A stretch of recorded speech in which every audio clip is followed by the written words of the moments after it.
Imagine you're deep in the forest, miles away from any coastline, when you suddenly stumble upon a massive rusted metal structure emerging from the ground. It's a submarine, an actual military submarine, sitting in the middle of nowhere, surrounded by trees and vines. It makes no sense. How did something this big get here? Who put it here and why? These were the questions racing through the minds of a group of explorers who found this strange relic hidden far from any water source. They couldn't resist venturing inside, but what they found left them shaken and revealed secrets that seemed too strange to believe. If you're curious to uncover the truth behind this eerie discovery, make sure to hit subscribe.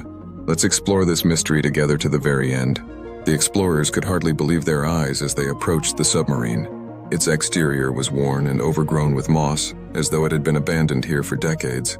There were no markings indicating which country it belonged to, only faded numbers and cryptic symbols etched along the sides. They moved cautiously, taking in the quiet, eerie setting, and wondered how this huge vessel had ended up stranded in such an isolated place. As they climbed through the open hatch, a strange humming noise echoed from within. The interior was dark, cramped, and damp, filled with an unmistakable metallic odor. Rust covered almost every surface, and the silence was thick and unnerving. But despite the age of the vessel, some of the old equipment appeared to be in working condition, blinking and whirring softly, as though still receiving some mysterious power source.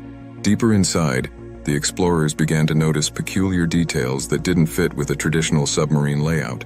One room contained empty glass containers lined with wiring resembling holding tanks. Each was labeled with coded numbers and symbols, and there were shelves with medical equipment and chemical storage, suggesting some kind of scientific use rather than a standard military mission. What had once been stored in those containers, and why were they now empty?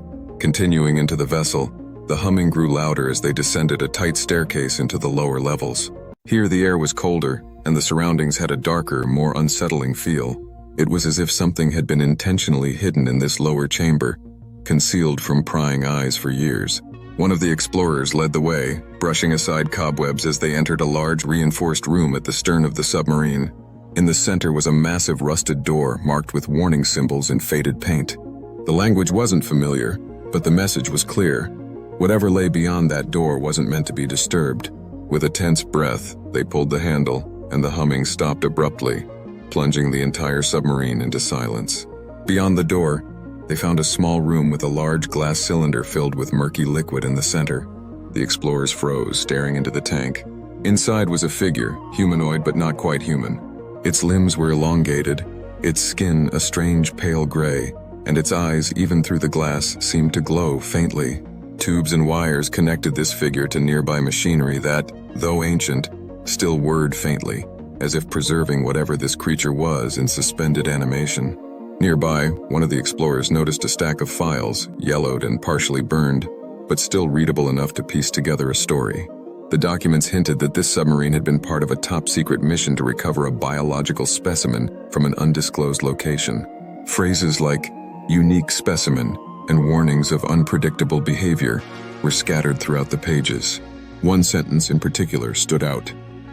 "Under no circumstances should the specimen be exposed to open air." The explorers were unnerved. This was no ordinary vessel. It wasn't even a conventional piece of military equipment. It felt more like a science lab hidden away on a submarine. Had they truly been the first to find it, or had someone else been here before, only to abandon it for reasons they couldn't or wouldn't explain? Just then, a faint thudding noise echoed from above. Someone or something was moving around in the submarine, and the sound was getting closer. The explorers exchanged frightened glances. Was this the sound of an automated system reactivating? Or was there someone else down here with them all along?